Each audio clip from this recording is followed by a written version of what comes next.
En Afrique du Sud, ce vaste pays aux problèmes multiples et complexes, l'intérêt du Sud-Africain, comme celui du touriste, est centré sur les grandes villes, où l'on sent le pouls du pays battre à un rythme toujours plus accéléré. Le bruit et l'agitation de ces villes jeunes et vigoureuses nous absorbent tellement que nous avons rarement le loisir d'observer ce qui se passe autour de nous. Mais lorsque nous disposons d'un moment, y a-t-il un endroit plus indiqué pour nos musées modernes pour voir et étudier les reliques du temps passé? Ces petits bushmen, qui de nos jours n'existent plus dans l'esprit de bien des gens que comme pièces de musée, parcouraient il y a 300 ans les vastes plaines de l'Afrique australe, chassant les animaux sauvages à l'aide de leurs flèches empoisonnées. Leur disparition presque totale est probablement due au fait qu'ils ont fui tout contact avec les autres hommes.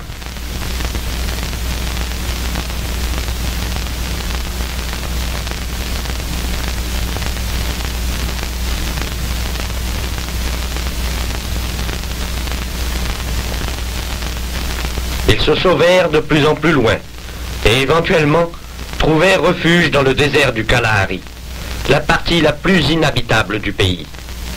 C'est là, après un voyage hasardeux et difficile, à travers des kilomètres et des kilomètres de savane inexplorée et désertique, que nous avons fait ce film, témoignage de leur vie incroyablement primitive.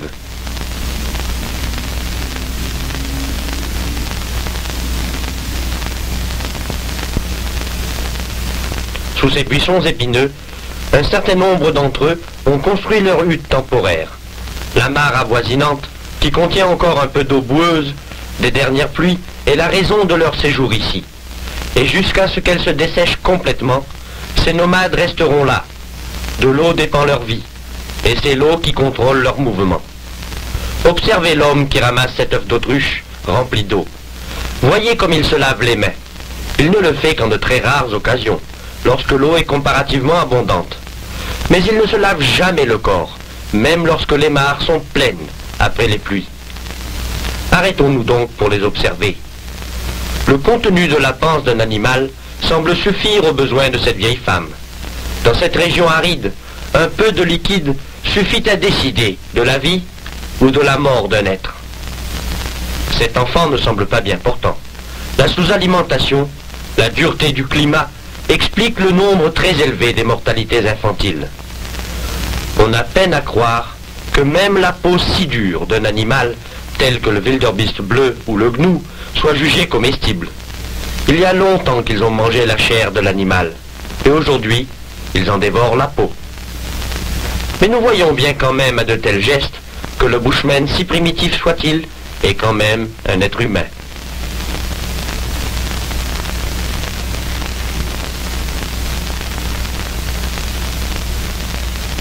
Un bébé si bien nourri est chose rare.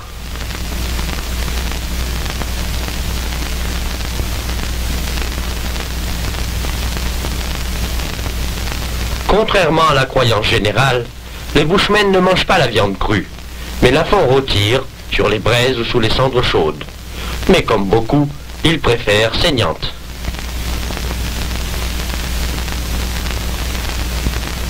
Les grands-mères et les tantes s'occupent des petits pendant que les plus jeunes femmes vont déterrer des racines et cueillir des baies comestibles. Qu'il fasse chaud ou froid, ces vieilles femmes s'éloignent rarement du feu. Les hommes semblent toujours avoir quelque chose à faire. La préparation des peaux pour faire des vêtements est une occupation importante. La peau est séchée au soleil, puis grattée à l'aide d'un grattoir grossier que l'on retrouve chez tous les peuples primitifs. Cet outil sert également à façonner les bols et les cuillères de bois. La peau, complètement détachée des tissus, est enduite de la cervelle et de la graisse des animaux abattus. Elle est ensuite assouplie à la main. Voyez comment l'on porte son bébé. Le petit bonhomme dort blotti bien au chaud contre sa mère.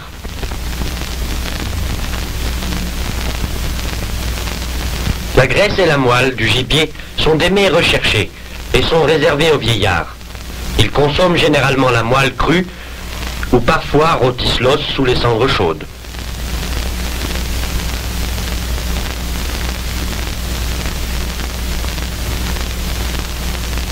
Les maladies décime ces gens. Cette vieille femme est pratiquement aveugle. Mais elle semble encore pleine d'entrain. Bien que ne faisant rien elle-même, elle sait exiger de son fils qu'il termine rapidement la couverture qu'il prépare pour elle.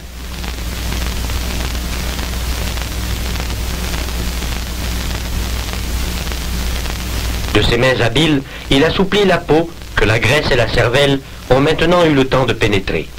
Toutes les peaux sont traitées de cette façon, sauf les peaux trop dures qui sont grillées et mangées. La mère donne à son fils quelques conseils amicaux pour la confection de sa précieuse couverture.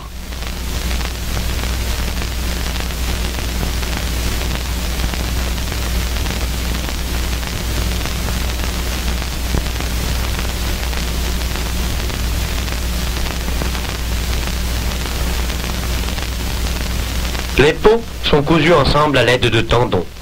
Cet art est laissé aux bushmen âgés qui peuvent consacrer plus de temps à ce travail minutieux.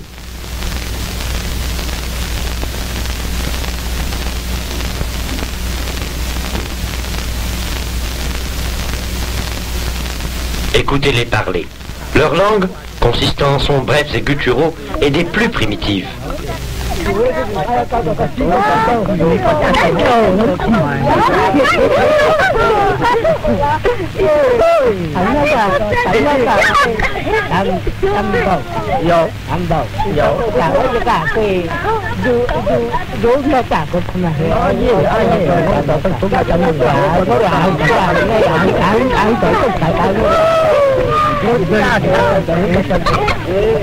Voici l'artiste du clan. Il utilise son talent créateur à décorer de toutes sortes de dessins et de silhouettes la surface lisse des coquilles d'œufs d'autruche. Il décore aussi les cuillères et les bols de bois en les gravant à l'aide d'un outil de métal chauffé.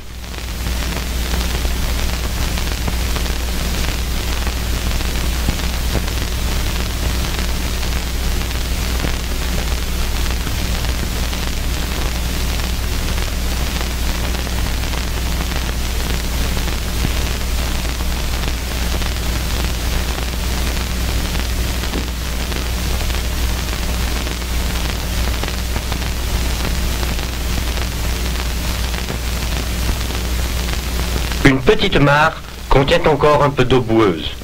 Le bushman a appris par expérience que pour éviter d'avaler trop de boue, il lui faut filtrer l'eau à travers des herbes. Ils ont placé dans la boue, pour s'y agenouiller, le crâne et les cornes d'une antilope ou d'un gnou.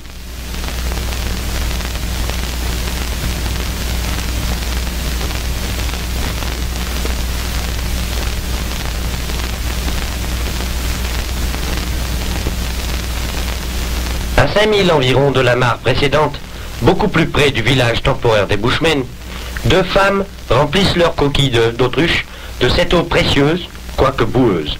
À la suite d'une visite à notre camp le jour d'avant, ces deux femmes sont devenues les fiers propriétaires d'une boîte de lait vide. Elles s'en servent pour remplir leurs coquilles d'œufs. Encore une journée ou deux, et cette mare se sera complètement desséchée. Et pendant 5 ou 6 mois, jusqu'aux prochaines pluies, le bushman devra vivre grâce au liquide extrait de racines.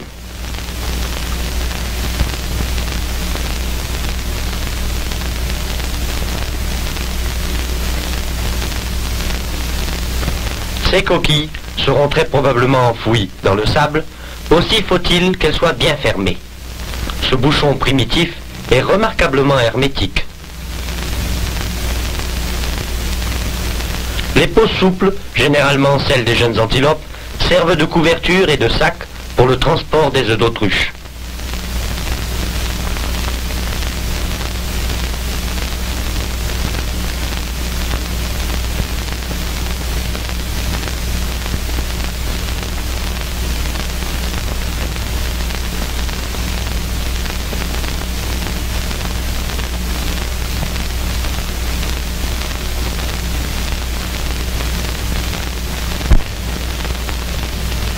Quelques jours plus tard, la mare est complètement sèche, mais certains troncs d'arbres creux contiennent encore un peu d'eau, des dernières pluies.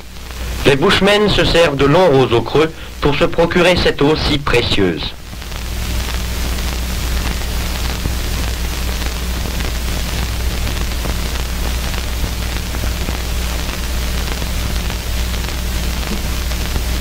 Une jeune mère puise de l'eau pour son enfant encore trop petit pour le faire lui-même. Cette méthode n'est sans doute pas hygiénique, mais elle est efficace.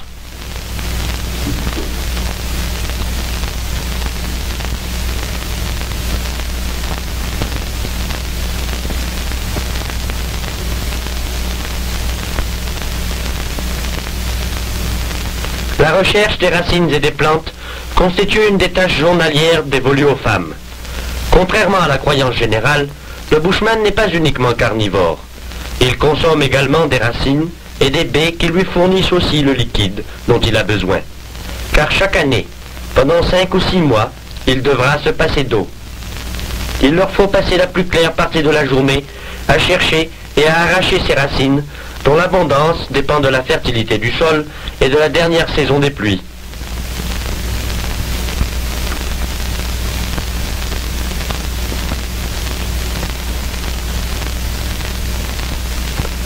Chaque année, il leur faut passer une période redoutable, celle qui précède les premières pluies, car la terre est alors dénudée. Les racines et les baies ne sont pas encore mûres. Période angoissante pour ces pauvres gens.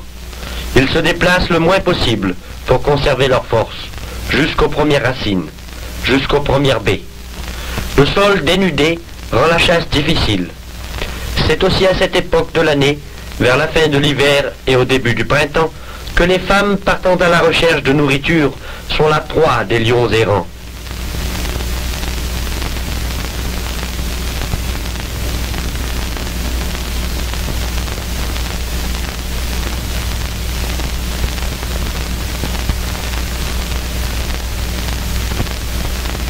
Elles rentrent enfin au village chargées de leur récolte. Le mauvais goût de certaines plantes peut être atténué en les mélangeant à d'autres espèces. On fait aussi ces mélanges afin de rendre plus agréables certaines plantes qui brûlent cruellement la langue. Ce vieillard prépare ce qui sera sans doute sa seule boisson de la semaine. En mastiquant les feuilles d'un certain arbre et en les mêlant à cette racine râpée, il obtient, en pressant le jus dans un bol de bois, une boisson nourrissante et qui lui semble délicieuse.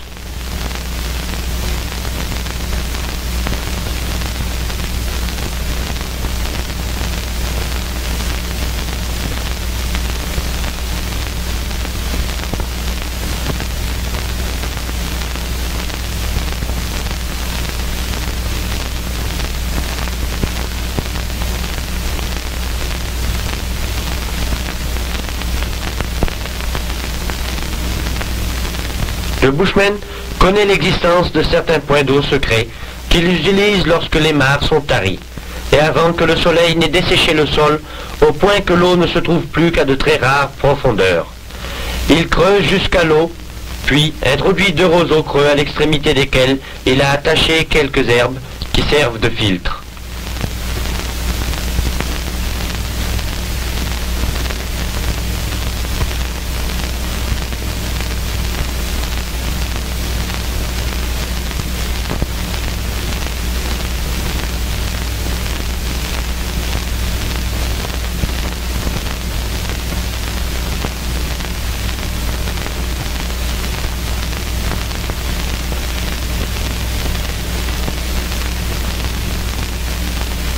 L'opération se fait à l'aide de 2 roseaux tenus dans la bouche. Fermant de sa langue, tantôt l'un, tantôt l'autre roseau, il aspire puis rejette le liquide dans les coquilles d'œufs qu'il peut ainsi remplir rapidement.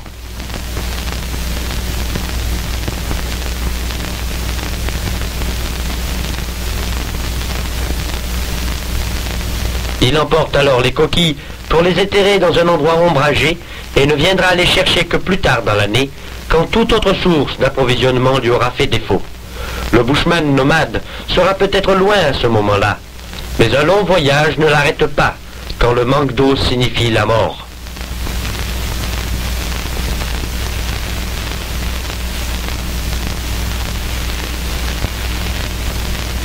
Le bushman emploie communément cette façon primitive de faire du feu. Il utilise 2 baguettes de bois, l'une reposant sur la partie légèrement creusée de l'autre baguette, placée sur un objet plat et dur comme la lame d'un couteau.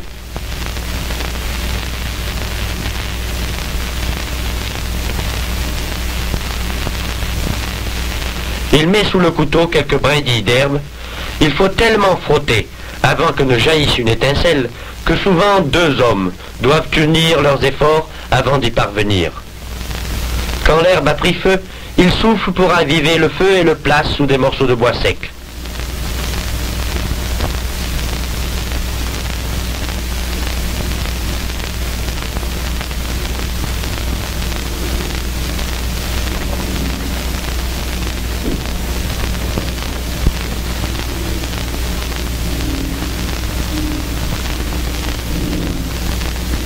Rien n'égale pour le bushman un tabac réellement fort, et pour en obtenir, il fera n'importe quoi. Il prise comme beaucoup de primitifs, mais il préfère de beaucoup fumer quand il en a l'occasion. Le tibia d'une antilope ou l'os de l'aile d'une autruche lui sert de pipe, et s'il ne fume pas depuis longtemps, il fume à s'en rendre malade.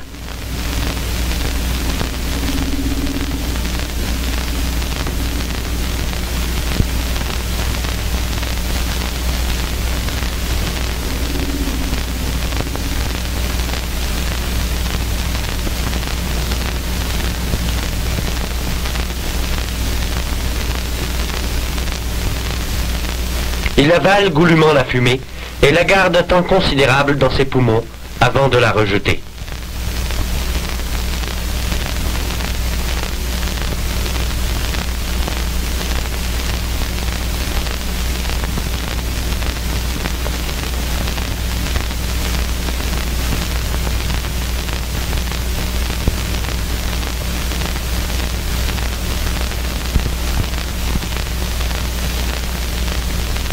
Le sorcier de la tribu va désigner le chasseur, à qui la chance sourira. Il tire des osselets de son sac en cuir d'antilope. Sa profession consiste aussi à désigner, à l'aide de ces osselets, le membre du clan dont la conduite a provoqué des événements fâcheux. Mais aujourd'hui, il veut seulement savoir où les pièges doivent être placés et qui doit les placer.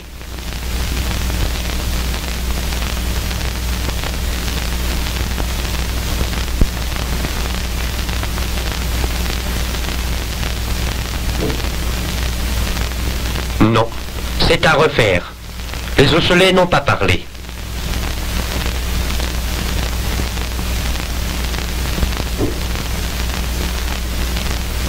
Cette fois-ci, il ne doit plus y avoir d'erreur. Le terrain doit être préparé et aplani. Le sort est jeté. Ah, c'est beaucoup mieux. Il n'y a plus de doute. Tout le monde attend anxieusement. Quel est le verdict ? Quel est le chanceux dont les pièges seront efficaces? Qui réussira à capturer le gibier? Voyons. Oui, le sort est favorable. Aucun doute cette fois. Et voici l'heureux chasseur. Oui, c'est certainement une grosse responsabilité. Je ne sais comment la prendre. Enfin, nous verrons.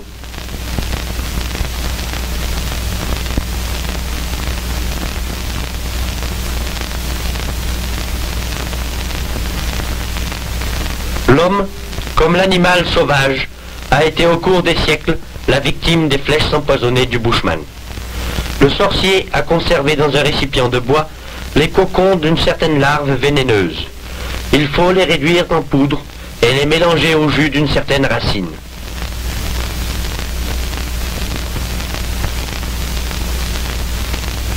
On trouve ces cocons au pied de certains buissons à une certaine époque de l'année, quand la larve vénéneuse se métamorphose en chrysalide. Le bushman sait exactement quand et où trouver ces buissons. Il creuse autour des racines pour déterrer ces petits cocons bruns enfouis dans le sable. On enduit de ce poison la pointe des flèches. Le bushman fixe cette pointe à la flèche de telle façon qu'elle seule restera fichée dans la chair ou la peau de l'animal. Si la flèche retombait en entraînant la pointe, la dose de poison risquerait d'être insuffisante et le bushman pourrait perdre sa proie et sa flèche. Considération importante car le matériel qu'il utilise est rare.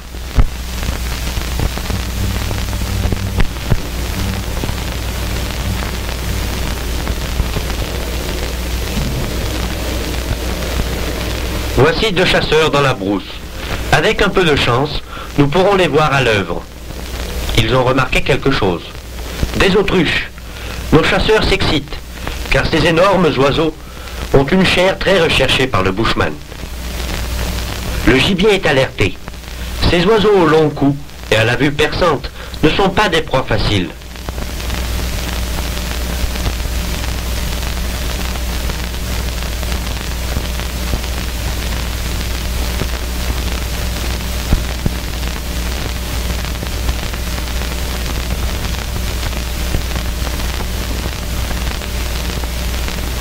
Cet homme là-bas est en train d'imiter la démarche de l'autruche.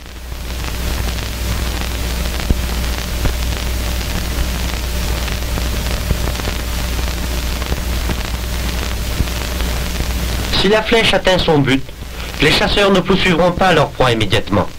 Ils laisseront au poison le temps d'agir. Ce n'est qu'après plusieurs heures que l'oiseau sera pisté.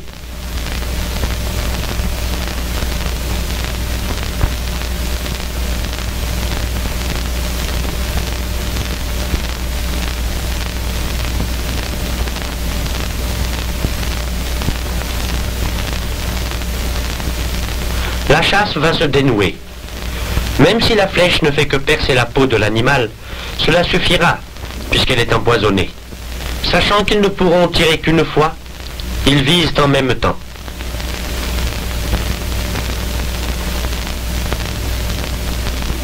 Une bête est touchée. Ils laissent au poison le soin de l'achever.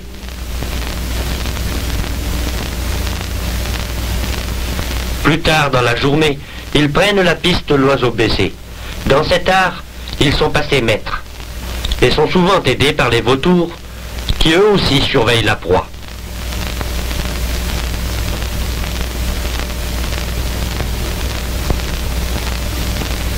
Ayant découvert le gibier abattu, ils récupèrent leurs flèches et vont chercher le reste du clan.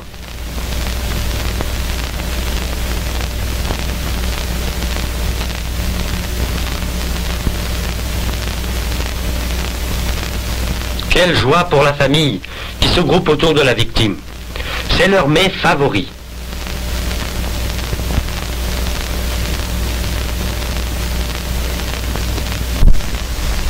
Les bushmen pensent que le sang de l'autruche les fait engraisser s'il est mêlé directement à leur sang.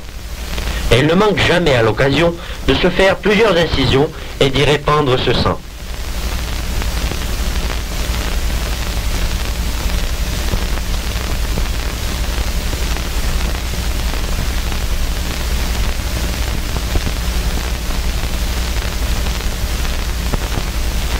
Une racine médicinale séchée et mise en poudre sert à stériliser et à cicatriser les blessures.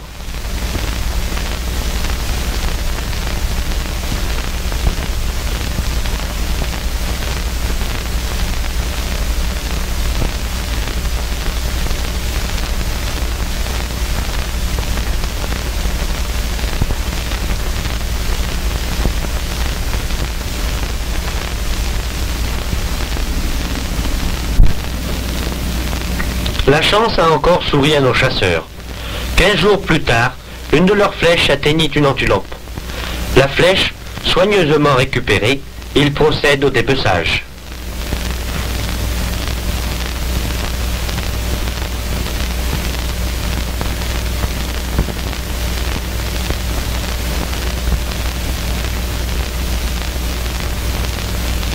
Tout liquide est précieux pour le bushman. Et il consomme même celui qu'il retire de la panse de l'animal abattu. Il creuse un trou et étale la peau de l'animal pour former un récipient.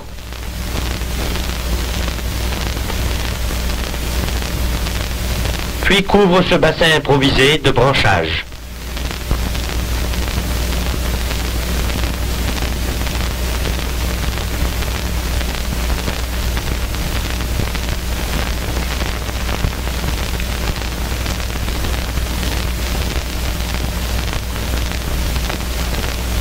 Il dispose enfin les herbes qui serviront à filtrer le contenu de la panse.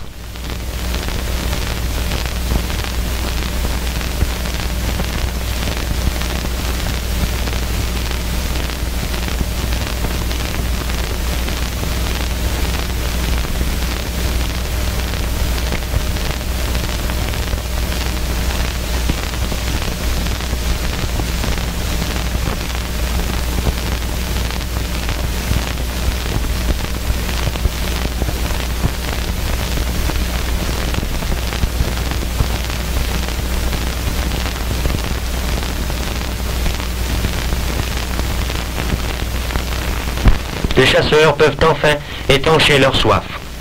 Cela semble peut-être répugnant, mais la nature ne doit-elle pas pourvoir aux besoins des plus primitifs?